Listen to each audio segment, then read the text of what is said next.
What's going on, GBA universe? This is TheUziGunner here, bringing you people the very next episode of Trainer Cards. As far as today's episode goes, we're going to be covering none other than one of the GBA's newest main roster coaches, AsterJ. So with that out of the way, let's get this show on the road. Aster is a man who had his breakout moment in draft format during the Season 6 of the GPC, filling in for now former analyst PokeRob. Despite being a substitute and using a team that he did not draft, he still managed to give a pretty great showing with it and secure a spot in the playoffs before eventually losing in the quarterfinals.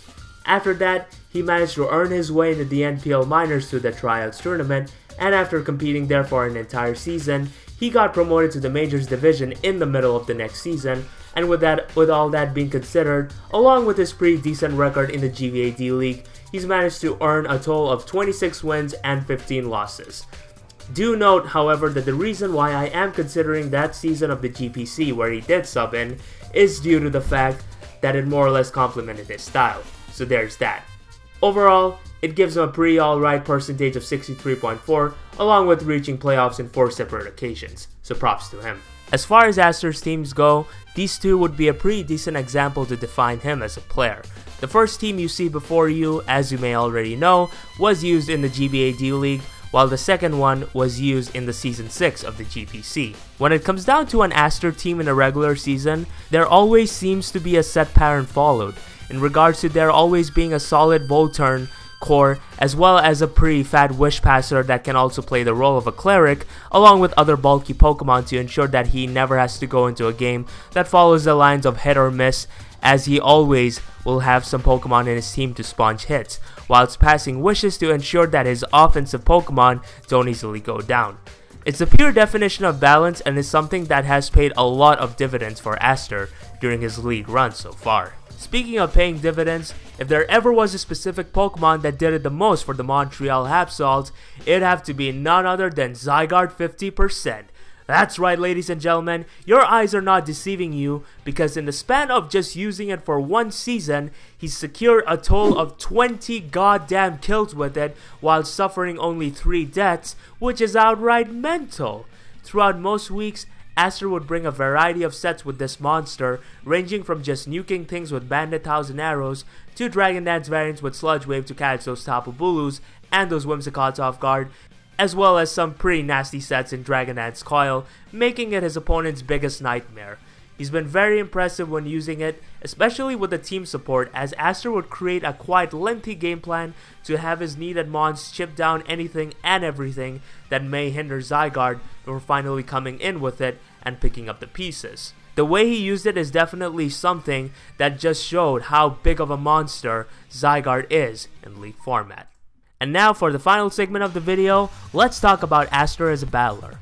If I were to be honest, it definitely impressed me seeing him be so consistently successful in his rather repetitive strategy that he's been using in League format prior to this season of the GBA. Most of his matches were kinda similar in the sense that the teams he would use would most of the time have a Cleric with Wish passing capabilities, along with mons that consistently Volturn out to ensure that he's able to dictate the pace of the match before finding an opening and capitalizing on it. That being said, it doesn't necessarily mean that his prep is 100% predictable, as he did manage to bring some sorts of innovation in a couple of occasions that catches opponents off guard. Furthermore, I think it definitely should be mentioned that Aster's plays in general are not what you would call very aggressive, as most of what he does bases itself around the rather quote-unquote obvious switches and no drawback plays, as he more or less tries to structure his team in such a way that wouldn't require him to do such a thing. But in doing so, it also ends up being somewhat of a curse, and the reason I say that is because when it comes down to adapting, I feel like that's where he struggles the most. If he does end up facing an opponent that has a clear grasp of how he plays and fully capitalizes on it, he gets shook to the point where he has a really tough time making a comeback, and in most cases ends up losing. The constant consistency in exactly what his team structure is would, in my honest opinion, have to be somewhat his biggest weakness, and while yes, he definitely has taken the initiative to diversify his prep on some special occasions, most of them haven't really ended well for him, and all these factors are what I believe to be the reason why he never really managed to make it to the finals yet.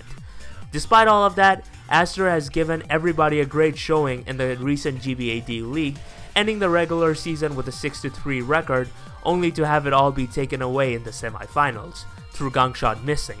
Despite that, it still did not stop him from earning a spot in the GBA main roster, and even though he's been quite rough around the edges this season, I genuinely believe that if Aster does get his act together and work on some of his biggest weaknesses, he will have all the tools to become a top tier contender for the GBA title, or have a season end like this. Please, I need this! I need this win to stay in the playoff race! Hit Thunderbolt, man! No! No!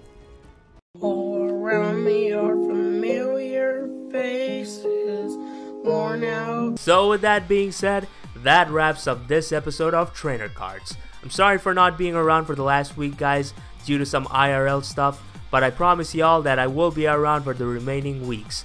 Of course, if you enjoyed this video, feel free to drop a like on it and let me know in the comment section down below what are your thoughts on Aster in general. I'm your host, TheUziGunner, and I'll see you all next week. Peace!